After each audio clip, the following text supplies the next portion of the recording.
Lumapit kay Yahweh at kayo'y magpuri, mga naglilingkod sa templo kung gabi. Sa loob ng templo siya'y dalanginan, taas kamay na si Yahweh papurihan. Pagpalain nawa kayo ni Yahweh, Diyos na lumikha ng langit at ng lupa, magmula sa Zion ang iyong pagpapala. Tayo po ay manalangin. Maraming salamat po, Ama, sa gabing ito na kami nagkakaipon-ipon sa pamamagitan ng online sa unang midweek service sa buwan po ng January ng bagong taon. Ama, maraming salamat po sa buhay ng bawat isa na naririto sa midweek service na ito. Bagamat meron po mga kapanaling namin na may mga karamdaman, hinihiling ko po, Ama, na bigyan niyo sila ng na magbalik ang kanilang lakas ng mga katawan upang makasama namin sa pananambahan. At sana ang maririnig naming mensahe buhat sa aming pastor ay maging mensahe na ipamuhay namin sa araw-araw. Maraming salamat, Ama. Sa inyo po ang pinakamataas na papuri. Amen.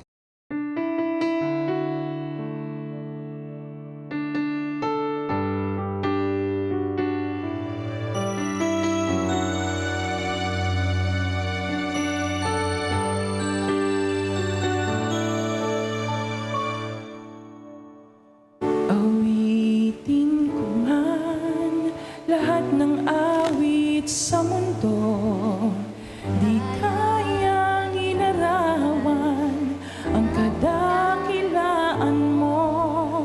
Kulang ang mga tula, kulang maging mga salita upang ihayag ang kabutihan mo. Awitin ko man lahat ng awit sa mundo, di kayang inarawan ang kadakilaan mo.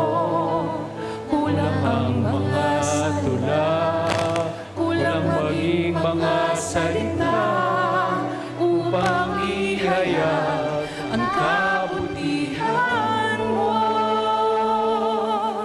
Wala kang katulad,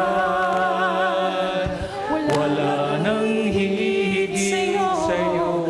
Wala kang katulad, wala nang papantay sa'yo.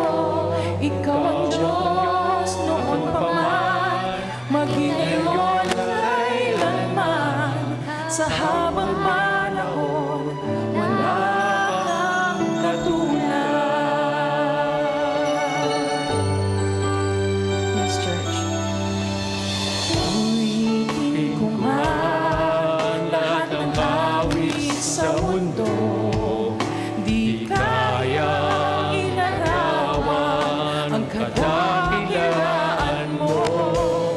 Kulang ang lahat ng tula, kulang maging mga salita upang ihayag ang kabutihan mo.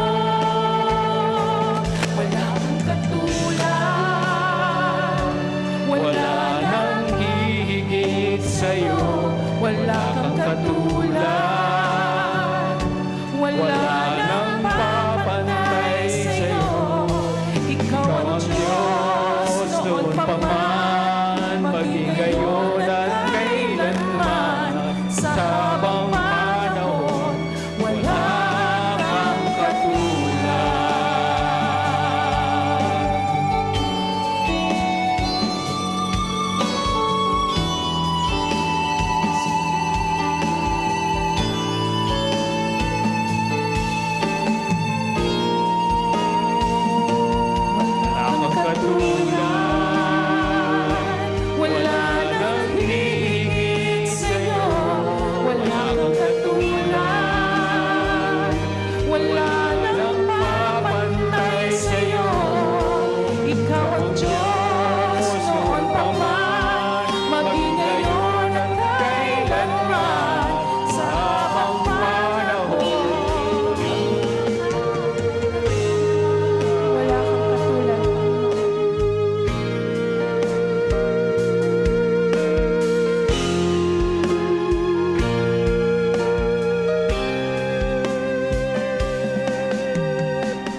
Ang teksto na pagbabatayan ng mensahe ngayong gabi ay hangos sa sulat ni Mateo 14, 13 hanggang 21. Nang marinig ni Jesus ang pagkamatay ni Juan, sumakay siya sa isang bangka at pumunta sa isang lugar na walang tao. Ngunit nang mabalitaan naman iyon ng mga tao, sila'y naglakad papalabas sa kanilang bayan at sinundan si Jesus. Pagdating ni Jesus sa dalampasigan, nakita niya ang napakaraming taong iyon. Nahabag siya sa kanila at pinagaling niya ang mga may sakit na dala nila. Nang dapit hapon na'y lumapit sa kanya ang mga alagad. Sinabi nila, "Malapit na pong lumubog ang araw at liblib ang lugar na ito. Papuntahin na po ninyo sa mga kalapit na nayo ng mga tao upang makabili ng kanilang makakain." Hindi na sila kailangang umalis. Bigyan nyo sila ng makakain, sabi ni Jesus. Sumagot sila, "Wala po tayong pagkain kundi 5 tinapay lamang at 2 isda. Dalhin ninyo rito," sabi niya. Pinaupo niya sa damuhan ng mga tao, kinuha ang 5 tinapay at 2 isda, tumingala siya sa langit at nagpasalamat sa Diyos. Pinaghati-hati niya ang mga tinapay at iniutos sa mga alagad na ipamahagi iyon sa mga tao. Nakakain at nabusog ang lahat. Nang ipunin ng mga alagad ang natirang pagkain, nakapuno pa sila ng 12 kaing ng tinapay. May 5,000 lalaki ang nakakain, bukod pa sa mga babae at mga bata. Pagpalain nawa ng Diyos ang pagkabasa ng kaniyang mga salita. Amen.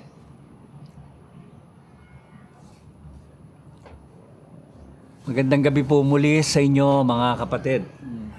Ito po ang ating midweek service na worship and prayer in the garden. Pinamagatang ko ang mensaheng ito na Jesus the servant leader. Jesus ang aliping pinuno, ang lingkod pinuno. Ang tagpo o setting kung saan nangyari ang mahimalang pagpapakain sa 5,000 ayon kay Mateo ay nang marinig ni Jesus ang pagkamatay ni Juan Bautista. Si Jesus at ang kanyang mga alagad ay pumunta sa isang lugar na walang tao. Walang dahilan na nabanggit kung bakit sila nagpunta doon. Siguro gusto nila magplano ng kanilang gagawin kung si Jesus naman ang ipapapatay ni Herodes. Ngunit ayon naman sa Ebanghelyo ni Marcos ng pangyayaring ito sa chapter 6 verse 30 and 32, ang pagpunta sa ilang na lugar na iyon ay upang sila ay makapag-isa, makapagpahinga, makapagsarilinan. Sabi nga, mag-relax, mag-unwind. Dahil pagkatapos na ang mga lagad ay nagbalik at nagulat kay Jesus ng lahat ng kanilang ginawa at itinuro, ay maraming tao naman ang dumarating at umaalis. Kung kaya't hindi na nila makuhang kumain. At kinailangan nga na sila ay pumunta muna sa isang ilang na lugar upang doon sana ay magpahinga. Ang Panginoon man ay kinakailangan ding tumigil o ika nga mag-retreat sa maraming gawain. Sa pangangaral, sa pagtuturo, sa pagpapagaling. Para ihayag ang kaharian ng Diyos. At kailangang magkaroon ng panahon ng makipagsarilinan sa kanyang mga alagad, magpahinga, mapag-isa, magplano, magbulay, mag-recharge So kung ang Panginoon ginawa niya ito kasama ang kanyang mga alagad, bakit hindi tayo? Dapat din natin itong gawin.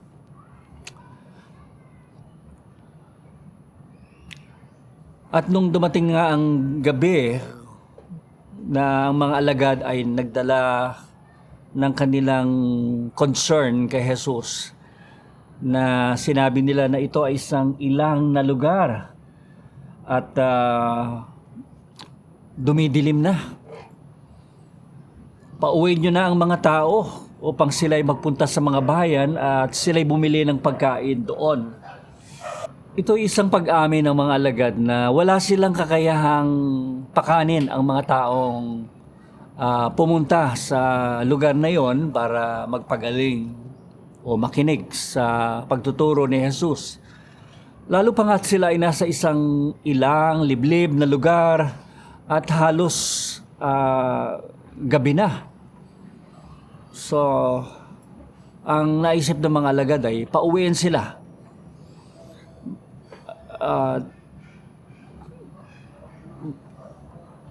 Pauwi na lamang sila at sila naman ay naturuan na. Sa mahimalang pangyayaring ito na makikita natin ang ilang mga katangian ni Jesus na aliping pinuno o lingkod pinuno na ibig niyang tularan natin. So may ilang mga katangian tayong makikita. Una, yung si Jesus ay nahabag nang makita niya ang mga taong ito.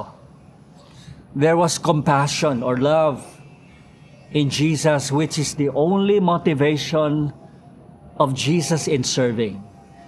Sabi sa talatang 14, pagdating ni Jesus sa dalampasigan, nakita niya ang napakaraming taong iyon. Nahabag siya sa kanila at pinagaling niya ang mga may sakit na dala nila. Nahabag siya sa kanila.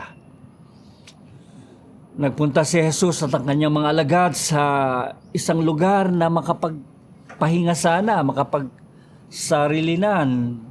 Ngunit nabalitaan ito ng mga tao at sila'y pumunta doon. Sinundan nila si Jesus. Ngunit sa kanilang gawain doon ay kinailangan na sila ay manatili. Nahabag siya sa kanila kaya pinagaling niya ang mga may sakit na dala nila.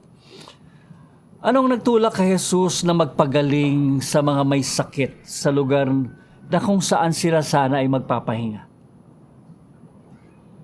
Anong nagtulak sa kanya? What motivated Jesus to heal the sick? Ang sabi ng talata natin, nahabag, compassion. Hindi nanghina o sumama ang loob ni Jesus o nagalit na bakit sinundan pa tayo ng maraming taong yan. Kung there was compassion in Him. Meron isang pastor na nagsabi ng ganito, the work of ministry comes secondary to the motivation of ministry. The work of ministry comes secondary to the motivation of ministry. Ang sinasabi ng quotation na ito, ang pinakamahalaga ay anong nagtutulak sa iyo sa gawain. In ministry, what really counts is what motivates or moves us in it. Our love from and for God and others can sustain us in the most difficult times of doing ministry. Serving others is a true joy or fulfillment when done in love. Ang paglilingkod sa kapwa ay talagang magiging masaya at may kasiyahan ang puso natin kung ito'y gagawin natin na may pag-ibig. Para bang ang oras ay lumilipas lamang. Hindi natin napapansin kasi yung ginagawa natin ay ginagawa nating may pag-ibig. Sabi ni Teresa of Avila, our Lord does not care so much for the importance of our work.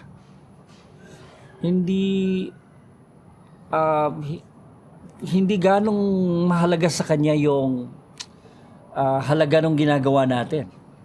Kung hindi yung pag-ibig kung saan ginagawa natin o kung paano ginagawa natin ang isang bagay.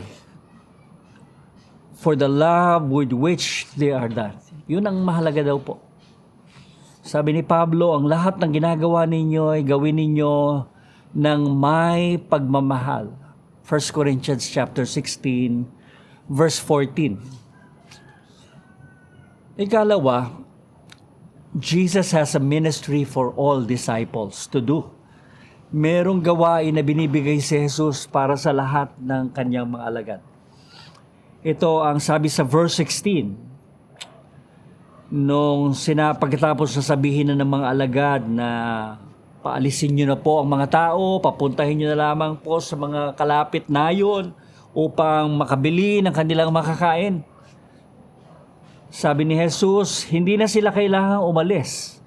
Bigyan ninyo sila ng makakain.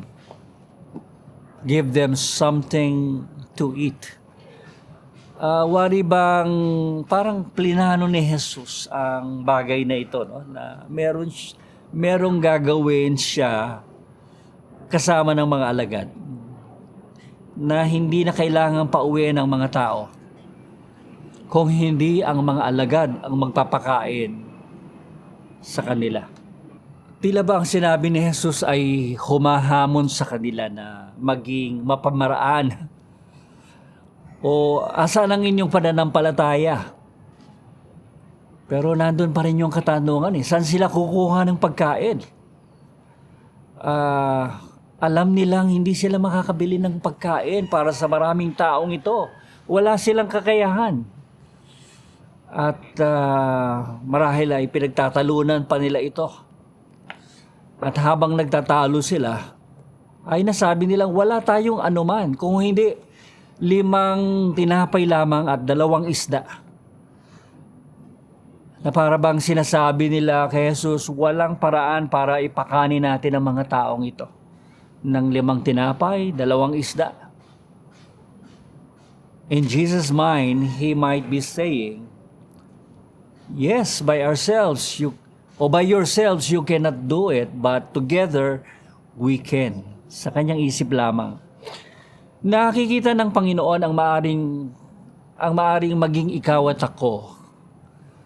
Ang ating mga potensyal, ang ating mga kakayahan, ang ating talento, talino, dedikasyon, at mailalabas niya ang mga ito upang magamit niya. Kasama niya sa paglilingkod. So, meron siyang gawain para sa bawat isa. Sa lahat ng kanyang mga tagasunod. Pangatlo, inaakay tayo ni Jesus, binibigyan tayo ng kakayahan, at binubusog niya tayo ng kasiyahan kapag tayo'y sumunod sa Kanya. Sabi sa verse 20 ng ating text, nakakain at nabusog ang lahat ng ipunin ng mga alagad ang natirang pagkain, nakapuno pa sila ng 12 kaing ng tinapay. Nang sabihin ni Jesus sa mga alagad na kayo ang magpapakain sa kanila, at nang sabihin ng mga alagad, wala po tayong pagkain kundi 5 tinapay at 2 isda. Sabi ni Jesus, dalhin ninyo rito. Si Jesus ay nakaplanong gumawa ng hindi inaasahang bagay ng mga pagkakataong yon. Nung hiningi niya ang 5 tinapay at 2 isda. Gaano mang kaliit ang kakayahan natin, no matter how small or little this may seem to us, Jesus would use it. Kaya niyang gamitin. Ganon din sa ating mga buhay. Para gumawa ng mga dakila at kamanghamanghang bagay sa kanyang kapurihan. Ginabayan ni Jesus, binigyan ng kakayahan ng kanyang mga alagad na gawin ang isang gawain. Meron nga nagsabi nito, Jesus does not call the qualified, but He qualifies the called. Hindi niya tinatawag yung maraming o may kakayahan, kung hindi binibigyan niya ng kakayahan ng kanyang mga tinatawag. Jesus has a ministry for all Christians. Kapag sinabi nating hindi ko kaya at nalaman natin ang biyaya sa pamamagitan ng ating pananampalataya, biyaya ng Diyos sa pamamagitan ng ating pananampalataya, ay masasabi naman nating lahat ng bagay ay magagawa ko sa pamamagitan ni Kristo na nagbibigay sa akin ng lakas. Merong isang line ang kantang ito na sabi, no matter how small you are always seem to be, because little becomes much as you placed it in the Master's hand. Ito ang talagang nangyari sa panahong yon na ang mga tinapay at isda ay ibinigay kay Jesus. Kakaunti. Pero dahil nawakan ito ng Panginoon, ng Master, ito ay dumami. So anumang ilagay natin sa kanyang mga kamay, anumang ipagkatiwala natin sa kanya, ay makakasumpong tayo ng himala. Mayroong magiging himalang magagawa. Truly, little or small, our work for the Lord may seem to be kahit maliit lang ginagawa natin o malaki. Makikita natin na magagamit tayo ng Diyos para sa kanyang kaluwalhatian, makapaglilingkod tayo at tayo'y mabubusog. Masisiyahan tulad ng mga kumain sa panahong pinakain sila ng Panginoon. Our little becomes much, yung maliit, dumadami. For we can give something to many. Meron tayong maibibigay. Gaano man to kaliit. At lumalabis pa. Dahil yung kanilang pagkain, tinapay at isda ay lumabis pa. At nakaipon pa sila ng nakapuno pa sila ng 12 kaing ng tinapay. Dami, no? Napaka hiwaga. Whatever task or ministry we receive from God, anumang gawain tinanggap natin sa Diyos, He wanted us to do it and finish them well. Ayaw niya ng commitment na half-hearted, but always full of love, passion, purpose-driven. For everything comes from Him to bless us and must be used to bless others for His glory. Ang Panginoong Jesus ay lingkod pinuno, nagtataglay ng mga katangiang ito, ng habag o compassion na nagtutulak sa Kanya. Binibigyan niya ng gawain ang lahat ng Kanyang mga tagasunod. Inaakay niya tayo, binibigyan ng kakayahan, binubusog niya tayo kapag tayo sumunod sa Kanya. Nawa ay maging tulad tayo ng Panginoon, lingkod pinuno, servant leader sa lahat ng panahon. Sa pangalan ng Ama, ng Anak, at ng Banal na Espiritu. Amen. Samahan niyo po ako sa panalangin. Panalangin po natin ang ating mga kapatid na may kahilingan o may pagdiriwang sa kanilang buhay. Tayo po'y manalangin. Nakilang Diyos, salamat po sa panahon na kami nagpapanalanginan sa gawain ito ng midweek service. Salamat sa kalakasan, kalusugan, taglay namin sa buhay na ito. Sinasamahan namin sa panibagong taon ng pagdiriwang at pagpapasalamat sa kanilang buhay kahit may edad na, Panginoon, tulad ni Nanay Letty, Naini, sa kanyang kaarawan. Salamat po. Ganon din kay Lenora Gail Villanueva, kay Pastor Larry Gonzaga, kay Kiara Kate Herailio, at kay Rajang Villanueva.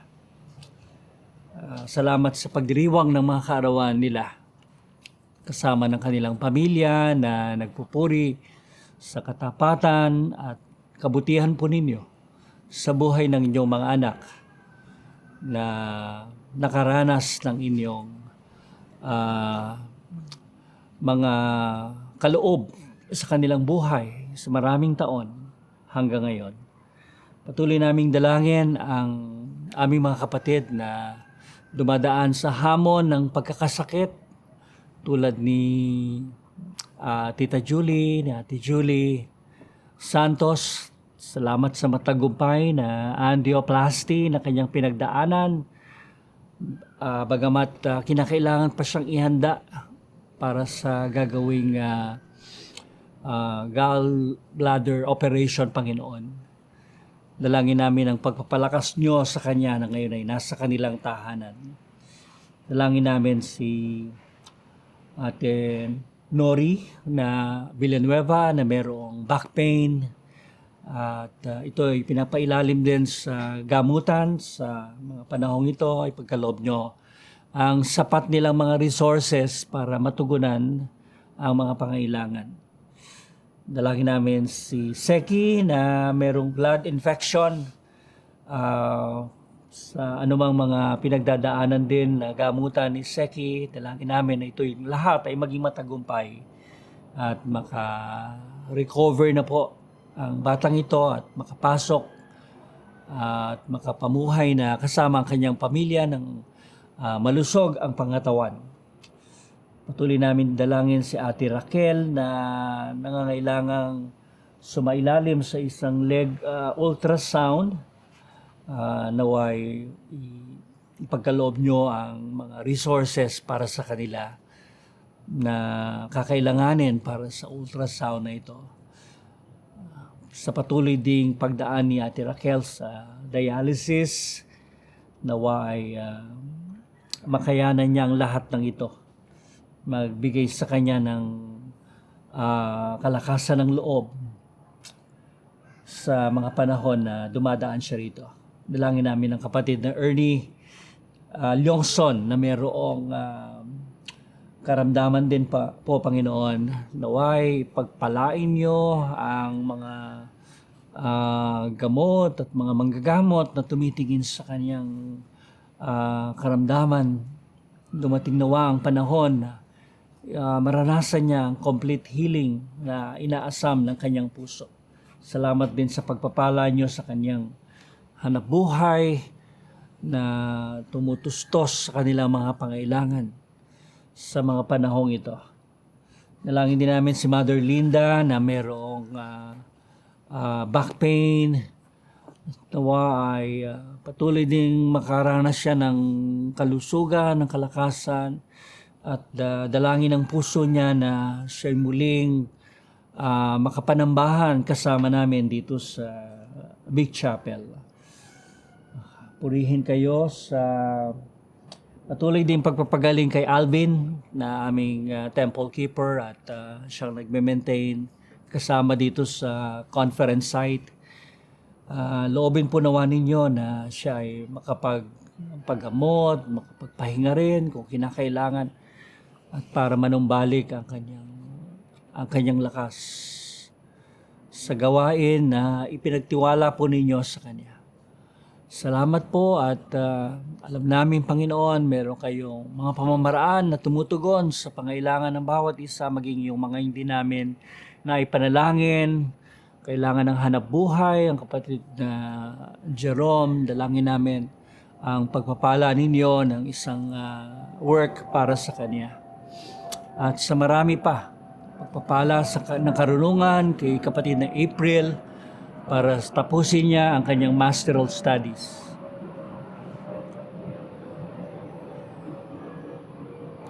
Tunay po, Panginoon, makikita niya kung gaano kayo kabuti at katapat sa Kanya. sa lahat ng panahon.